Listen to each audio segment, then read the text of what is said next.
Hello everyone. हम लोग class 10th की प्रीवियस ईयर का सेट सॉल्व कर रहे हैं जिसका कोड है 824 बीजे। आज हम लोग इस सेट का क्वेश्चन नंबर 3 सॉल्व करेंगे। चलिए देखते हैं क्वेश्चन नंबर 3 क्या है। 15 सेंटीमीटर फोकस दूरी का अवतल लेंस किसी वस्तु का प्रतिबिंब लेंस से 10 सेंटीमीटर की दूरी पर बनाता है।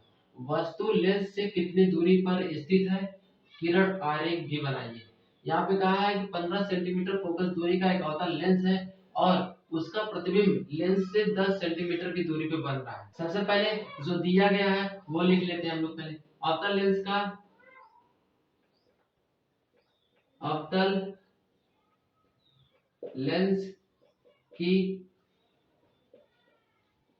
फोकस दूरी f इज इक्वल टू कितना दिया हुआ है, 15 सेंटीमीटर। अवतल लेंस है इसलिए क्या होगी, ऋणात्मक में, ठीक। और वस्तु का प्रतिबिंब लेंस से 10 सेंटीमीटर दूरी पर है। प्रतिबिंब की दूरी कितना दिया है, b is equal to -10 centimetre, है ना। और वस्तु की दूरी पूछा है, वस्तु की दूरी u के बारे में पूछा है। देखिए लेंस की बात क्या है, तो लेंस सूत्र से हम लोग पहले सॉल्व करेंगे इसको। लेंस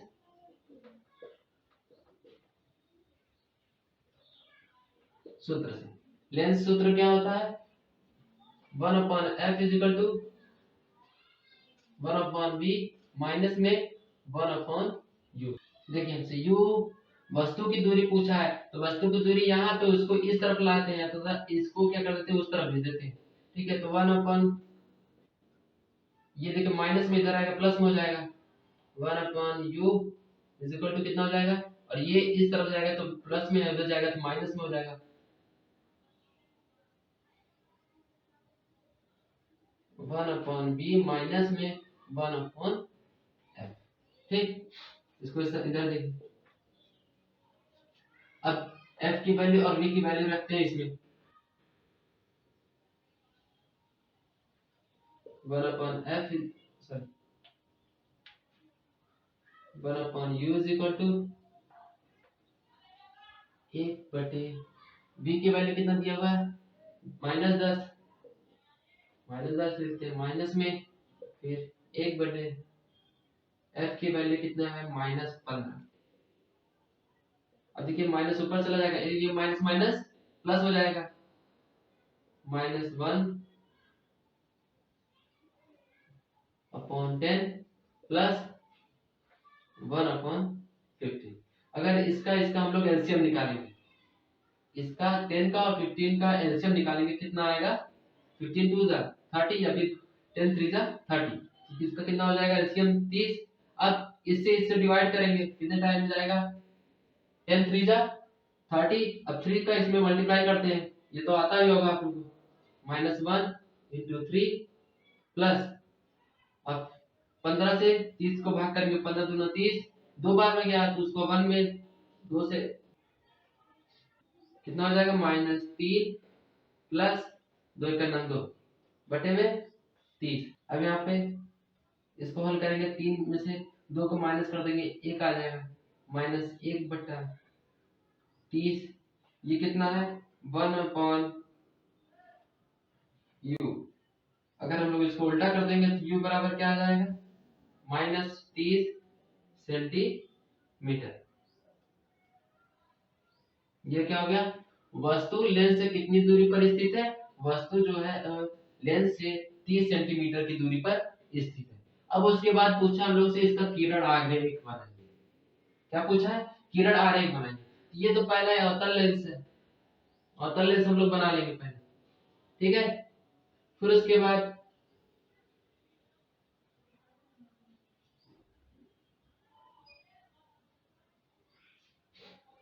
अब इसका क्या हो गया, प्रकाशिक केंद्र मान लेते ये F1 है, यहाँ कहीं पे 2F1, ठीक। कहा 30 सेंटीमीटर की दूरी पर वस्तु रखा गया है, मुख्य अक्ष के समांतर जाएगी, वो कहां से होकर जाती है, आपको पता है, वो फोकस से होकर जाती हुई प्रतीत होती है। अवतल दर्पण में फोकस होकर जाती प्रतीत होती है, उत्तल दर्पण में क्या होता है, फोकस से होकर जाती है। और दूसरा, अगर मुख्य प्रकाशिक केंद्र से कोई किरणें जाती है तो वो उसी मार्ग में वापस लौट जाती है। तो ये जिस बिंदु पर मिला है, ये होता है वस्तु ए बी है, इसका प्रतिबिंब कहां बना है, ए डैश बी डैश। यहां से यहां तक की फोकस कितना दिया हुआ है, 15 सेंटीमीटर दिया हुआ है। ये कितना आ गया, प्रतिबिंब की दूरी कितना है, 10 सेंटीमीटर, और ये 30 सेंटीमीटर, ठीक। ये था इसका किरणांक। चलिए हम लोग अपना अगला क्वेश्चन सॉल्व करते हैं। ये क्वेश्चन जो है क्वेश्चन नंबर 3 का है, या फॉर्म में दिया था। एक मनुष्य चश्मा पहनकर 25 सेंटीमीटर दूरी पर रखी वस्तु को स्पष्ट देख सकता है। चश्मे में प्रयुक्त लेंस की फोकस दूरी 50 सेंटीमीटर थी। बिना चश्मे के मनुष्य किस दूरी पर रखे वस्तु को पढ़ सकता है। तो यहाँ पे जो जो दिया उसको पहले देख के सॉल्व करते हैं हम लोग। यहाँ पे दिया है लेंस की फोकस दूरी और वस्तु की दूरी, है ना। देखिए, ये मनुष्य चश्मा पहनकर 25 सेंटीमीटर दूरी पर रखी वस्तु को स्पष्ट देख लेता है। तो यहाँ पर वस्तु की दूरी कितनी दी हुई है, u इक्वल टू कितना दिया है, -25 सेंटीमीटर, और लेंस की फोकस दूरी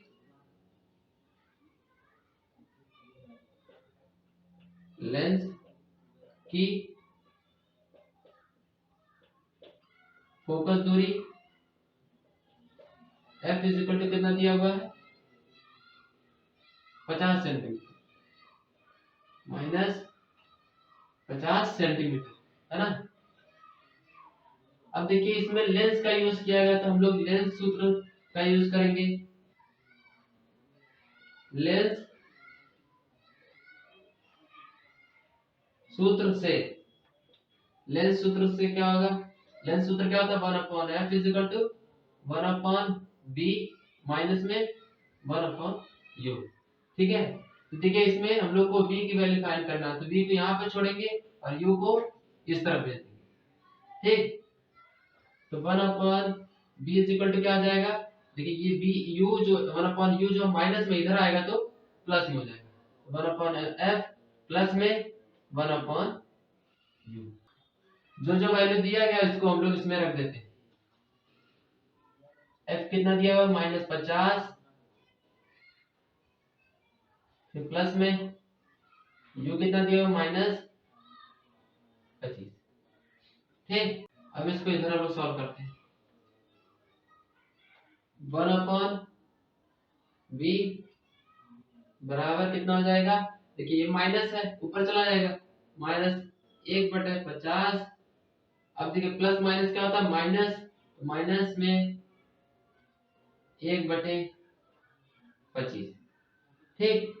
अब यहाँ पे हम लोग क्या करेंगे, इसका एलसीएम लेंगे। अगर 25 और 50, 25 दूनी कितना होता है, 50, मतलब कि इसका एलसीएम क्या होगा, लसा इसका क्या आएगा, 50 आएगा। अच्छा, अगर आपको लसा ना निकालना आता हो तो इसका गुणा इसमें कर दीजिए, इसका गुणा इसमें कर दीजिए, इसका गुणा इसमें कर दीजिए, और इन दोनों का गुणा आपस में कर दीजिए, तब भी उससे भी आप इसको लगा सकते हैं। लेकिन हम लोग क्या करेंगे, लसा से लगाएंगे, थोड़ा हम लोगों को काटना नहीं पड़ेगा। 50 आया इसका लसा। अब इस जो हर है, हर से इसमें डिवाइड करेंगे, 50 से करना, 50 एक बार गया, तो एक का अगर हम लोग इसमें गुणा कराएंगे कितना आएगा, -1 ही आएगा। अब यहाँ पे देखिए माइनस लिखा, यहाँ माइनस लिखिए, अभी 25 दूना 50, मतलब 2 बार गया। अब 2 का जो है गुणा हम लोग इसमें कराएंगे, कितना हो जाएगा, 2 के अंदर 2, तो -2 आ गया, बराबर कितना आ जाएगा, -1 -2 कितना हो जाएगा, -3/50, ठीक। ये कितना है, 1/b का मान है। तो बी बराबर कितना आ गया, माइनस में 50/3 सेंटीमीटर।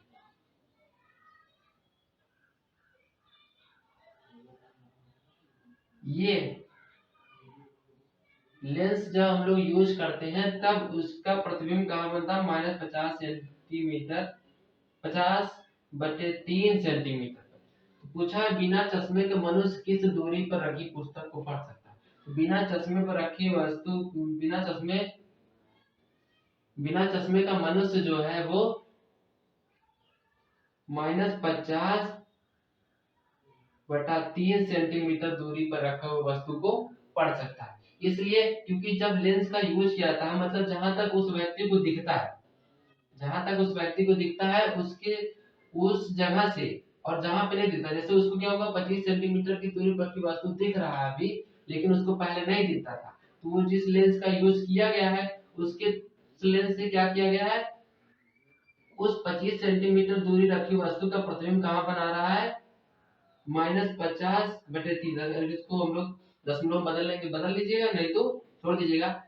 इतनी दूरी पर रखी वस्तु यहाँ पे प्रतिबिंब बन रहा है। अब ये जो प्रतिबिंब बन रहा है -50/3 सेंटीमीटर पर, वो उस नेत्र के लिए, नेत्र लेंस के लिए क्या कर रहा है, वस्तु का काम कर रहा है, जिसका प्रतिबिंब कहाँ बना रहा है, सीधे रेटिना पर। ठीक है ना। चलिए हम लोग अपना अगला क्वेश्चन सॉल्व करते हैं। क्वेश्चन नंबर थर्ड का ख का अथवा है। क्वेश्चन नंबर थर्ड का ख का अथवा है। क्वेश्चन नंबर ख जो था वो हमारे सिलेबस में नहीं था, वो हमारे सिलेबस में नहीं था, इसलिए उसको हम लोग सॉल्व नहीं करेंगे। ये जो उसका अथवा वाला क्वेश्चन था वो हमारे सिलेबस में है, उसको हम लोग क्या करेंगे, सॉल्व करेंगे। देखिए इसमें पूछा क्या है, 2 ओम, 3 ओम तथा 5 ओम के प्रतिरोधों को श्रेणी क्रम में जोड़ा गया है। श्रेणी क्रम संयोजन क्या होता है, मतलब कि कोई प्रतिरोध, देखिए कोई एक प्रतिरोध है R1, मान लेते R2,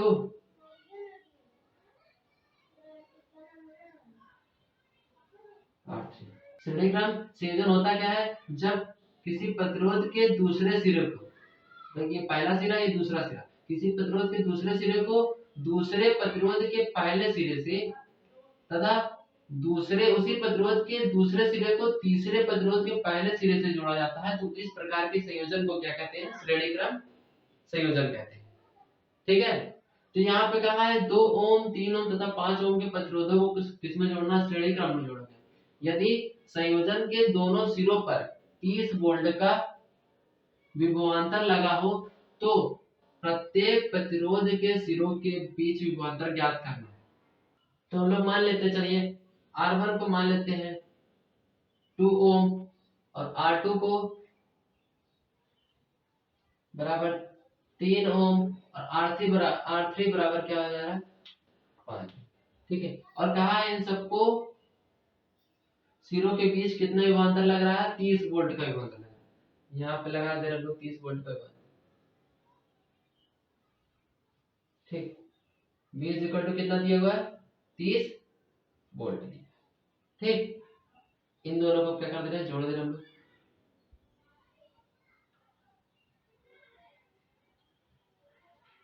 अब यहाँ पे विभवांतर दिया हुआ है, प्रतिरोध भी दिए गए हैं। ठीक है।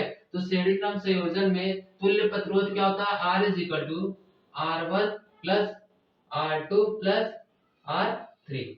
ये होता है R बराबर R1 कितना दिया, 2, R2 कितना दिया, 3, और R3 कितना दिया हुआ है, 5। ठीक है। तो R बराबर कितना आ जाएगा, 3 2 5, 5 5 10, 10 ओम। तुल्य प्रतिरोध इसका कितना आ गया, 10 ओम आ गया। अब यहाँ पे विभवांतर दिया हुआ, देखिए श्रेणी क्रम संयोजन में क्या होता है, धारा धारा सभी में एक ही बहती है। अगर किसी में धारा बह रहा, आई एम्पियर की धारा बह रहा है, तो सभी प्रतिरोध में क्या होता है, सेम ही धारा बहती है। मतलब इसमें भी आई प्रतिरोध का धारा बहेगा, इसमें भी आई प्रतिरोध का, सॉरी,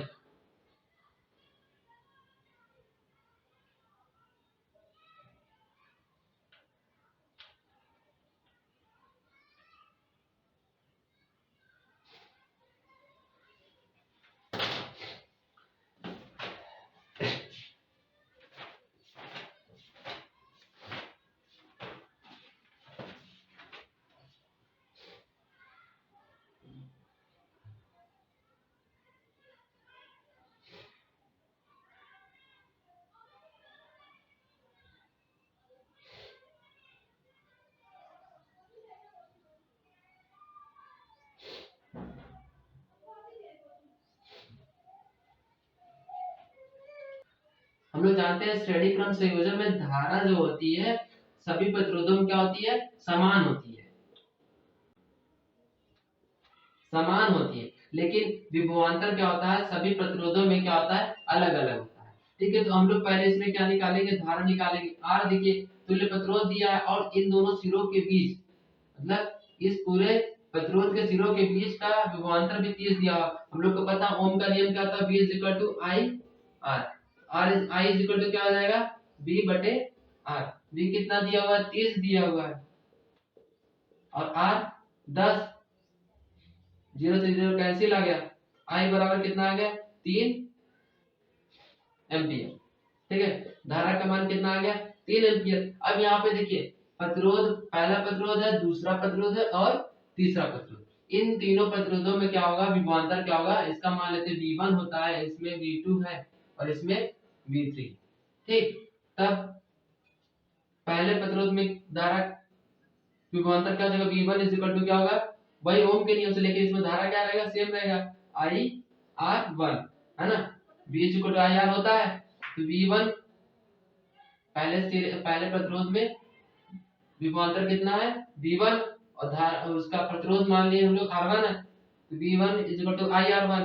तो V1 बराबर क्या हो जाएगा, I कितना दिया, 3 गुणे में R1 कितना, 2,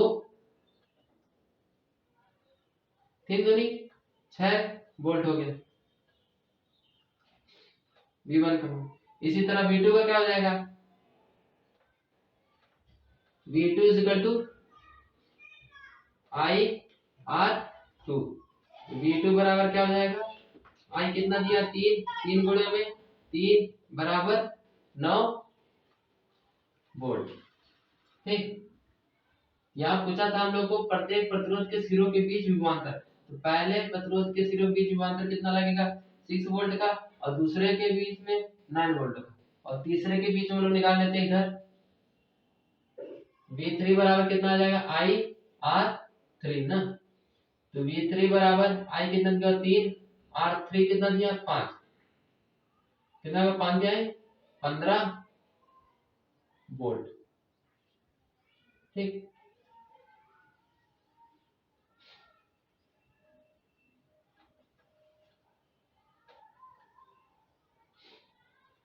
तीनों प्रतिरोधों के सिरों के बीच विभवांतर कितना हो जाएगा, पहले में 6 वोल्ट, दूसरे में 9 वोल्ट और तीसरे में 15 वोल्ट।